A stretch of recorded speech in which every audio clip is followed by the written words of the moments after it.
Welcome back movie enthusiast. तो guys आज हम 2023 की सबसे बेस्ट यानी highest rated sci-fi horror movie को आपके लिए लेकर आए हैं जिसका नाम है no one will save you. Guys इस मूवी की खास बात यह है कि इस पूरी मूवी में सिर्फ एक ही डायलॉग है और बाकी की पूरी मूवी म्यूट है, मतलब केवल साउंड इफेक्ट्स ही है। यानी समझ रहे हो, पूरी 1.5 घंटे की मूवी में केवल एक लाइन, लेकिन इसके बावजूद यह मूवी आपको काफी इंप्रेस कर देगी। इस मूवी के राइटर और डायरेक्टर है ब्रायन डफिड। तो चलिए गाइस और टाइम वेस्ट ना करते हुए मूवी को स्टार्ट करते हैं।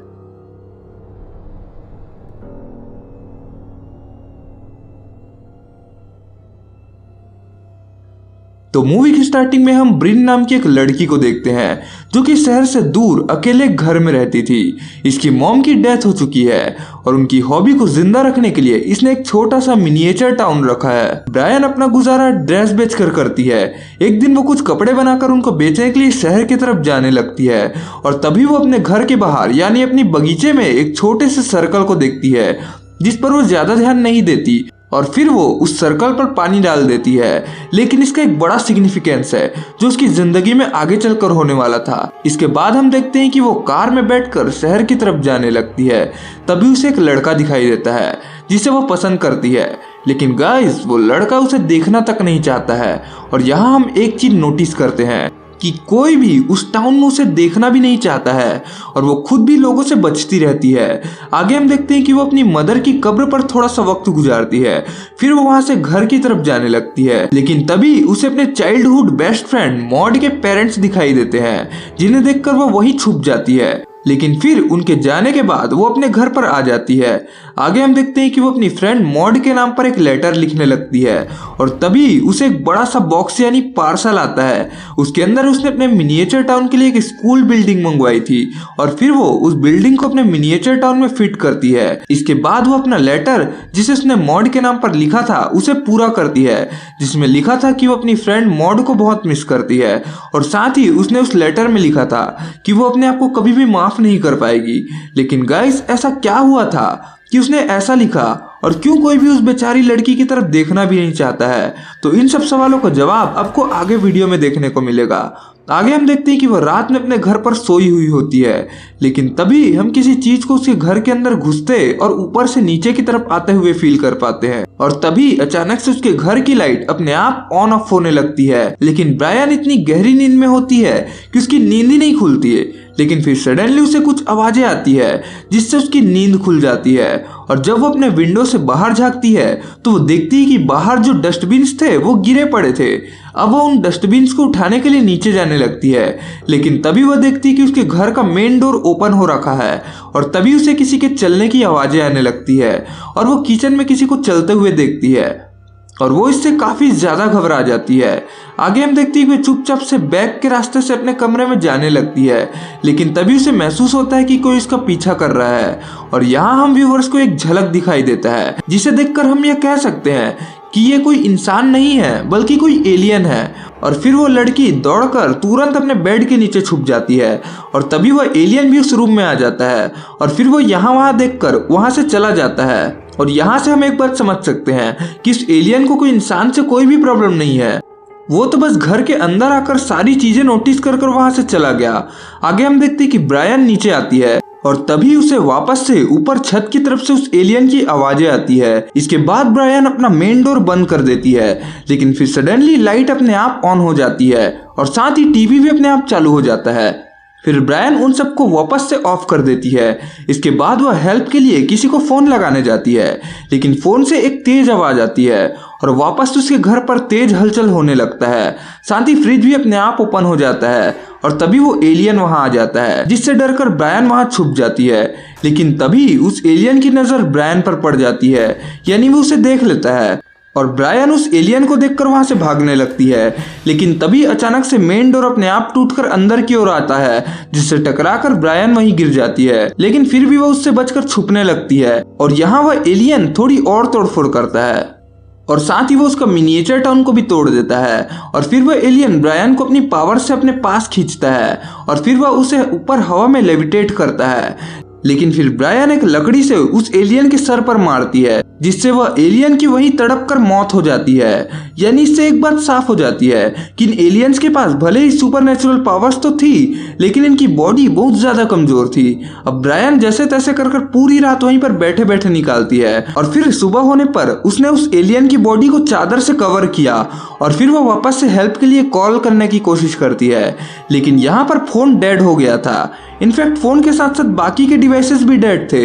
इसके बाद वो अपने कार में बैठकर कहीं जाने की कोशिश करती है, लेकिन यहाँ पर कार भी डेड हो चुका था। अब आगे हम देखते हैं कि ब्रायन को रियलाइज होता है कि उसके माथे पर खून लगा हुआ था और फिर वो नहाकर उस खून को साफ करती है। इसके बाद अपने घर के डोर को सोफा से कवर करती है क्योंकि उसका मेन डोर तो टूट चुका था, लेकिन इसका कोई फायदा नहीं था। लेकिन फिर वो वहां से बाहर आ जाती है। इसके बाद वो अपनी साइकिल उठाकर मेन रोड की तरफ हेल्प के लिए चली जाती है, लेकिन तभी उसे रास्ते में वो पार्सल वाला ट्रक भी दिखाई देता है जो कि पलटा हुआ होता है और फिर उसे पास में एक घर दिखाई देता है और वो भी पूरा तहस नहस हुआ होता है। यानी गाइस ये तबाही सभी जगह हुई थी। लेकिन फिर ब्रायन की नजर एक सर्कल पर पड़ती है जो कि सेम वैसा ही था जैसा उस दिन उसकी गार्डन में बना हुआ दिखाई दिया था। और यहाँ जब ब्रायन की नजर चारों ओर पड़ती है तो वहां पर वैसा बहुत से सर्कल दिखाई देता है। खैर अब वो शहर में आती है जहां लोग उसे वैसे ही अलग नजर से देखने लगते हैं और फिर वो पुलिस स्टेशन आती है जहां उसे उसकी फ्रेंड मॉड के पेरेंट्स दिखाई देते हैं और ब्रायन यहां पर उसके पेरेंट्स से कुछ बोलना चाह रही थी, लेकिन फिर मॉड की मदर ब्रायन के मुंह पर थूक कर वहां से चली जाती है। अब यहाँ ब्रायन को काफी बुरा लगता है और वो काफी एम्बेरेस्ड फील करती है, लेकिन वो जैसे तैसे करके खुद को संभालती है और फिर वो सिटी से बाहर जाने वाले बस को देखने लगती है एंड देन वो उस बस पर चढ़ जाती है।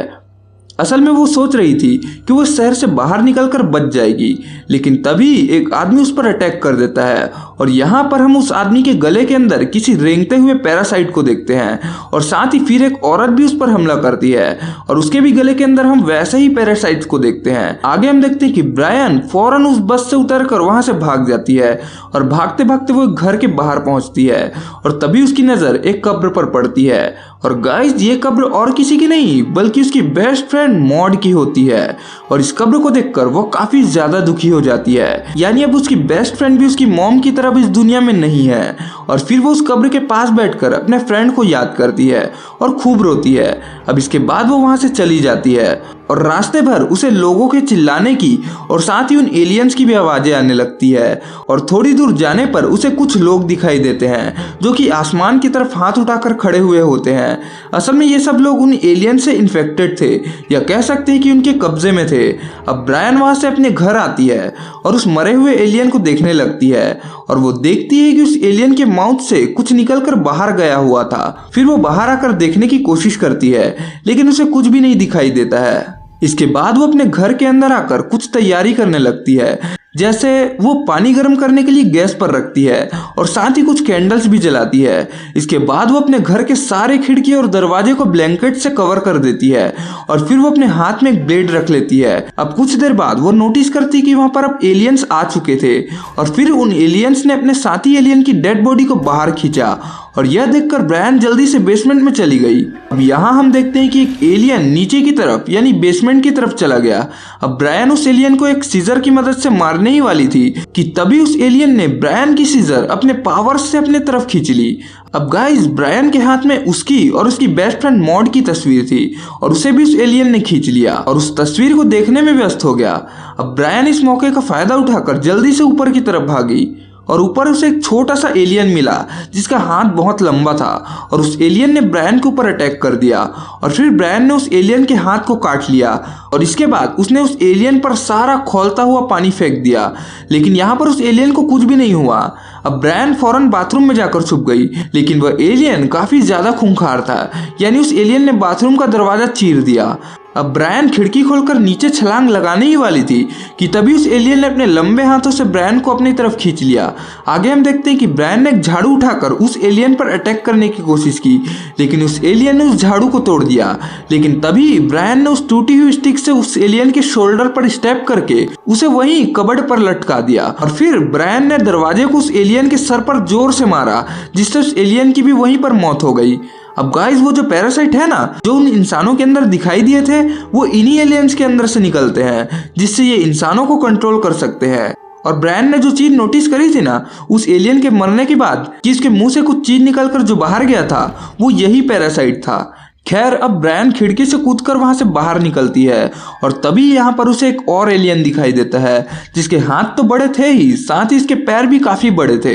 अब ब्रायन उस एलियन से छुपने लगती है, लेकिन तभी एक आदमी आता है जो एलियन के कंट्रोल में था और वो आदमी आकर ब्रायन को पकड़ लेता है और वो उस बड़े वाले एलियन के पास उसे लेकर जाता है। आगे हम देखते हैं कि वो बड़ा वाला एलियन अपने हाथ से कुछ सिग्नल बनाकर अपने स्पेसशिप को बुलाता है और फिर उस स्पेसशिप से एक बीम निकलती है जो कि ब्रायन को ऊपर खींचने के लिए था, लेकिन ब्रायन यहाँ खुद को छुड़ा लेती है और गलती से वह आदमी जो कि एलियंस के कब्जे में था वो उस बीम में आ जाता है। अब क्योंकि वह आदमी पहले से ही उन एलियंस के कंट्रोल में था इसलिए वो लोग उसे आधे रास्ते ही नीचे गिरा देते हैं, जिससे उस आदमी की वहीं तड़प तड़प कर मौत हो जाती है। अब वह बड़ा वाला एलियन काफी अग्रेसिव होकर ब्रायन के पीछे लग जाता है। अब ब्रायन यहाँ अपने घर के अंदर जाने की कोशिश करती है, लेकिन वह एलियन ब्रायन से पहले वहां पहुंचकर घर के ऊपर चढ़ जाता है और तभी ब्रायन फौरन अपने कार में बैठ जाती है, लेकिन तभी वह एलियन भी ब्रायन के पीछे पीछे कार के अंदर आ जाता है। आगे हम देखते हैं कि ब्रायन जल्दी से कार से बाहर आकर कार के डोर को बंद कर देती है और अब वो एलियन उस कार में फंस चुका था और फिर ब्रायन तुरंत उस कार में आग लगा देती है जिससे कार यहीं पर ब्लास्ट हो जाता है, जिसके साथ में उस एलियन की भी ऑन द स्पॉट मौत हो जाती है। अब आगे हम देखते हैं कि ब्रायन वहां से भागने लगती है और उन एलियंस की बीम लाइट भी ब्रायन का पीछा करने लगती है, लेकिन तभी ब्रायन फौरन अपने घर के अंदर घुस जाती है। लेकिन यहाँ पर भी एक एलियन पहले से ही उसके घर पर मौजूद था, लेकिन हम देखते हैं कि वो ब्रायन को कुछ नहीं करता बल्कि वो उसे स्टडी करने लगता है। वो ब्रायन की फोटोज को ध्यान से देखने लगता है। अब ब्रायन उस एलियन को मारने की कोशिश करती है, लेकिन वह एलियन ब्रायन को सेंस कर उसे बाहर फेंक देता है और बाहर स्पेसशिप की बीम लाइट ब्रायन की तरफ पड़ती है, जिससे ब्रायन वहीं पर फ्रीज हो जाती है। इसके बाद हम देखते हैं कि वो एलियन वहां आता है और अपना मुंह खोलता है, जिससे वो पैरासाइट बाहर निकलता है। अब गाइस इससे एक बात मुझे समझ आती है कि शायद से जो रियल एलियन है ना वो पैरासाइट ही है और जो उन एलियंस की ऊपर की बॉडी है ना वो खाली इनका बाहरी रूप है। जैसे कि ब्रायन ने जब उस एलियन को मारा था तो उसके मुंह से एक पैरासाइट निकला था, जो कि हमें यह बताता है कि बॉडी से कोई भी फर्क नहीं पड़ता, यानी जब तक वह पैरासाइट जिंदा है तब तक ये एलियंस भी जिंदा है। अब आगे हम देखते हैं कि जब ब्रायन अगले दिन नींद से जगती है तो वो देखती है कि उसके घर में सारा सामान सही सलामत था और उसका घर भी बिल्कुल ठीक था और साथ ही वो मिनिएचर टाउन भी सही सलामत था, जिससे ब्रायन को रियलाइज होता है कि वो बस एक बुरा सपना देख रही थी। और यहाँ हम देखते हैं कि ब्रायन की फ्रेंड मॉड उससे मिलने आ जाती है। इसका मतलब है कि मॉड जिंदा थी और ब्रायन मॉड को देखकर काफी खुश हो जाती है। अब आगे हम देखते हैं कि ब्रायन मॉड को सॉरी भी बोलती है और गाइस इसी डायलॉग की मैं बात कर रहा था, यानी इस पूरे 1.5 घंटे की मूवी में सिर्फ एक ही डायलॉग था। और गाइस यहाँ हम एक बार फिर शॉक हो जाते हैं क्योंकि ब्रायन यहाँ अपने मुंह में हाथ डालकर उस पैरासाइट को बाहर निकाल देती है, यानी ये पैरासाइट ही था जो उसे ये सब दिखा रहा था। और ब्रायन को यह रियलाइज हो गया था क्योंकि वह जानती थी कि मॉड अब इस दुनिया में नहीं रही और कोई भी उसे वापस नहीं ला सकता। इसका मतलब है कि वह एलियन सच में थे और जो ब्रायन के साथ घटा था वो भी सच था।